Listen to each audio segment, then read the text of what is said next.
Hello guys, स्वागत आहे तुमचं माझ्या एका नवीन ब्लॉग्समध्ये ज्याचं नाव आहे मॉम अँड सन ब्लॉग्स. तर हे बघा, दिवसाची सुरुवात झालेली आहे आमची आणि आपला गोला सकाळीचं मस्त उठला आहे, मस्त स्माईल करतो आहे आणि मस्ती पण चाललेली त्याची. इथे बघा कसा करतो आहे तो. औषध वगैरे सर्व घेऊन झालेत आणि छान असा खेळतो आहे. आता हा खेळून झालं की नाही मग झोपणार. आम्ही दोघं दुकानामध्ये गेलो होतो. मी तिकडचा व्हिडिओ नाही काढला कारण की काय ते दुकानाचा व्हिडिओ काढणार तिकडे खूप लोक असतात, त्यामुळे मला खूप लाज वाटते, त्यामुळे मी काढलाच नाही तिकडचा व्हिडिओ. तर हे बघा कसा बघतोय तो बिस्किट. त्याला अजून एवढं समजत नाही आहे, पण जरा वेगळं काहीतरी दिसलं ना की मग बघत असतो. बघा कसा बघतोय. तर आपल्या इकडे आत्ता खूपच दुःखाची बातमी झालेली आहे, सर्वांना माहीतच आहे. जे कोणी माझा ब्लॉग बघताय म्हणजे खूपच दुःखाची घटना घडलेली आहे. आपले अजितदादा पवार यांचं निधन झालेलं आहे. त्यामुळे सगळीकडे खूपच दुःखाचं वातावरण आहे. पुणं पण बंद आहे आणि छोटे जे लेकरं होते शाळेत जाणारे त्यांच्या शाळेला पण सुट्टी दिलेली आहे आणि 3 दिवस सर्व काही बंदच असणार आहे. तर खूपच वाईट झालेलं आहे आणि असं वाटत पण नाही आहे की ते आपल्यामध्ये नाही आहेत असं. तर खरंच खूप वाईट घटना घडली आहे आणि काय बोलणार आता. तर चला आपला व्हिडिओ कंटिन्यू बघत राहा. आज व्हिडिओ काढायचं मनच होत नव्हतं, पण बघा इथे मी एकदम छोटासा ब्लॉग काढलेला आहे. माझं डेलीचं छोटंसं रुटीन. इथे माझं काम वगैरे झालेलं होतं, भांडे वगैरे सगळे घासलेले होते मी आणि माझा स्वयंपाक बाकी होता, नाश्ता वगैरे झालेला होता. हे बघा आपला गोला मस्त खेळतोय. त्याला औषध वगैरे सर्व देऊन झालं होतं आणि इथं मी त्याचं फूड बनवलं आहे.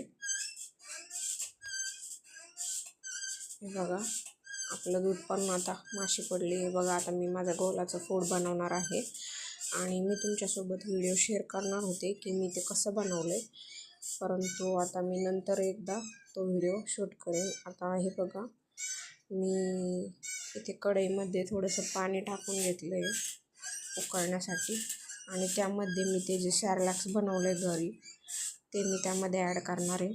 तर मी ते सॅरलॅक्समध्ये ना काजू, बदाम आणि जास्त प्रमाणात मी बदाम आणि मखाना ॲड केलं आहे बघा. आणि मी हे 2-3 दिवसाचंच बनवून ठेवलं आहे, जास्त काही बनवलेलं नाही आहे, म्हणजे जेणेकरून आपलं खराब वगैरे होणार नाही किंवा वास वगैरे नाही येणार म्हणून. तर बघा आता मी त्यामध्ये गरम पाणी आपलं चांगलं उकळून घ्यायचं आहे आणि त्यामध्ये आपल्या बाळाला जेवढं लागतं तेवढं 1 स्पून टाकून घ्यायचं आहे त्यामध्ये आणि त्यालाही मस्त अशी उकळी द्यायची, म्हणजे चांगलं शिजलं पाहिजे असं करायचं, जेणेकरून बाळाचं पोट दुखणार नाही. आणि तुम्हाला तुमच्या पद्धतीने तुमचं बाळ कसं खातं आहे, ते घट्ट खात असेल तर तुम्ही घट्टसर बनवू शकता.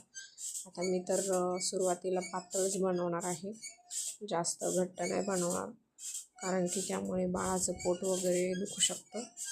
तर मी जास्त घट्ट नाही बनवत, पातळच बनवते. हे बघा चांगलं असं व्यवस्थित उकळून घ्यायचं आहे, जेणेकरून बेबीला त्रास वगैरे होणार नाही. तुमच्या पद्धतीने तुम्ही करू शकता. आणि यामध्ये मी मुगाची डाळ, मसुरीची डाळ आणि तांदूळ हे पहिले धुवून घेतले, त्यानंतर हे थोडेसे सुकवलेत आणि मस्तपैकी भाजून घेतले. नंतर काजू, बदाम, मखाना हे सर्व भाजले आणि याची पावडर केली आणि मग ते असं उकळून घ्यायचं. त्याची पावडर व्यवस्थित पाण्यामध्ये आणि मग बाळाला चारायचं, म्हणजे हेल्दी पण आहे आणि बेबीसाठी छान पण आहे.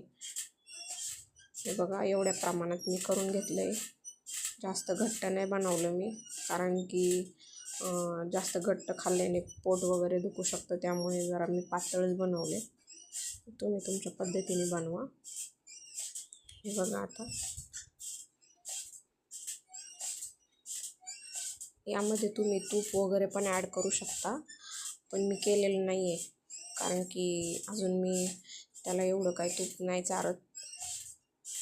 हे बघा त्याचं खेळणं चालू आहे. आता बघा तुम्ही कसा खातोय तो, आणि त्याला समजतंय आता. मी त्याला हे 2-4 दिवसापासून मी त्याला चालू केलं आहे, तर बघा कसं बघतोय तो. त्याला लगेच समजून जातं की त्याचा आता फोड आलेला आहे म्हणून.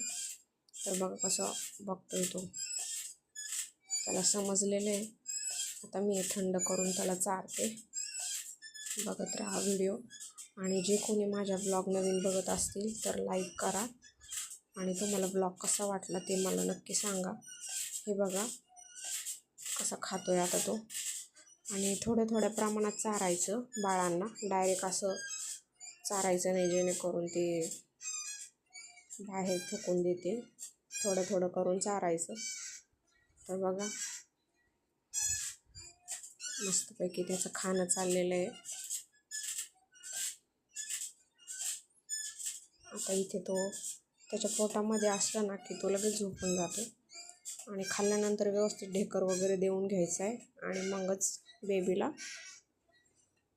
असं झोपवायचं आहे. कारण की खाल्ल्यानंतर लगेचच आपण जर असं झोपावलं तर मग उलटी वगैरे येऊ शकते त्यामुळे. आणि हे बघा आता मस्त त्याचं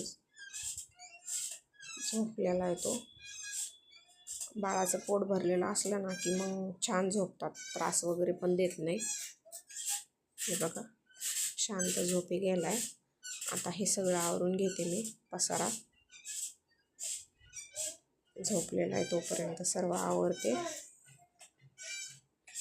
हे बघा झोपला आहे तोपर्यंत सर्व आवरून घेतलं मी, आणि इकडे किचनमध्ये थोडंसं काम होतं, थोडेसे भांडे होते ते पण घेतले ते घासून.